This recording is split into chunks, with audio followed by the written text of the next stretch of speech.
Okay, we've been discussing film in the film in the 1920s and 30s 1920s and 30s and how back how then back then film film categories, as we categories know them as we today, know them today had not had yet not been yet been established. established. We said that We said by that today's by standards, today's standards, many of the many films of of the the 20s films and of 30s the would be 20s and considered 30s would be considered hybrids. hybrids. That is That a is a mixture of mixture of styles that styles that wouldn't exactly wouldn't fit exactly into fit any of into any today's of today's categories. categories. And in that context, And in that today context, we're going to talk about a filmmaker who began making very very unique unique films film in the late in the late 1920s. 1920s.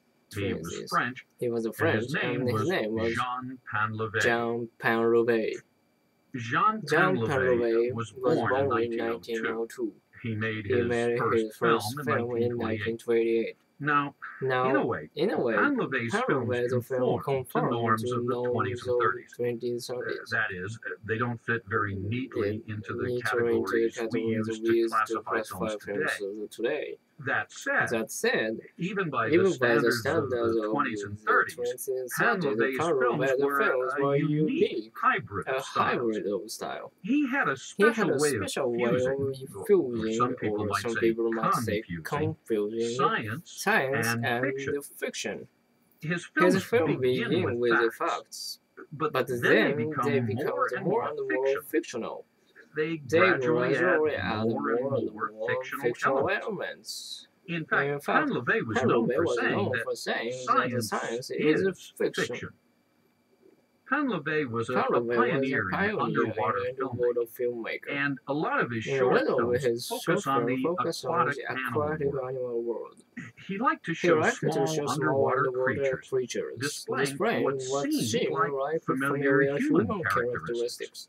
What we think of as unique to humans. He might take a clip of a mollusk going up and down in the water and set it to music. To make it look as if the mollusk were dancing to the music like a human being. That sort of thing.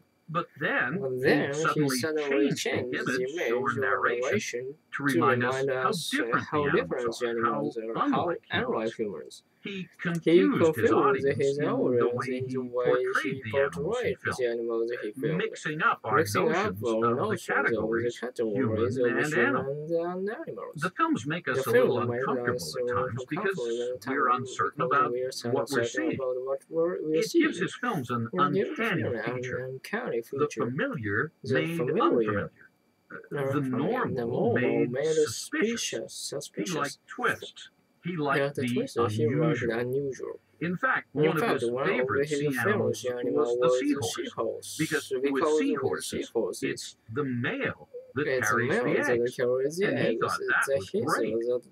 His first and most celebrated underwater film is about the seahorse. Susan, you have a question? But underwater filmmaking wasn't that unusual, was it? I mean, weren't there other people making movies underwater? Well, actually, it was pretty rare at that time. I mean, we're talking about the early 1930s. But what about Jacques Cousteau?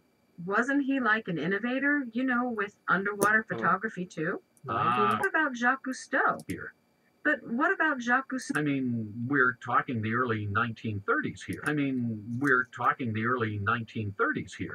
But what about Jacques Cousteau? Wasn't he like an innovator, with underwater photography too? Jacques Cousteau. Well, Painlevé and Cousteau did both film underwater, and they were both innovators, so you're right in that sense.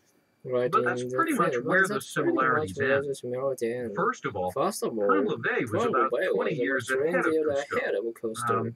And Cousteau's adventures were high-tech, lots of fancy equipment, whereas Painlevé kind of patched equipment together as he needed.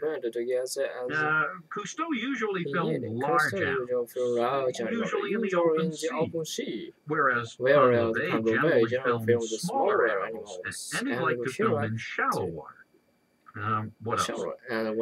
Well, the main difference was that Cousteau simply investigated and presented the facts. He didn't mix in fiction. He was a strict documentarist. He set the standard, really, for the nature documentary.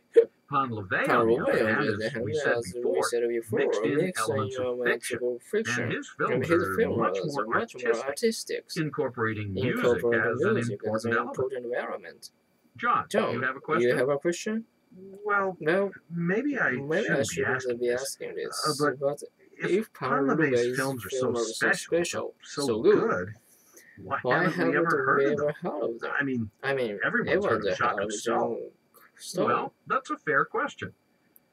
The short answer is that Painlevé's style just never caught on with the general public. I mean, it probably goes back, at least in part, to what we mentioned earlier, that people didn't know what to make of his films, that they were confused by them. Whereas Cousteau's documentaries were very straightforward, met people's expectations more than Painlevé's film did. But your film history buffs know about what we know about them, and Painlevé is still highly respected in many circles. You know how in class last week you said... Okay.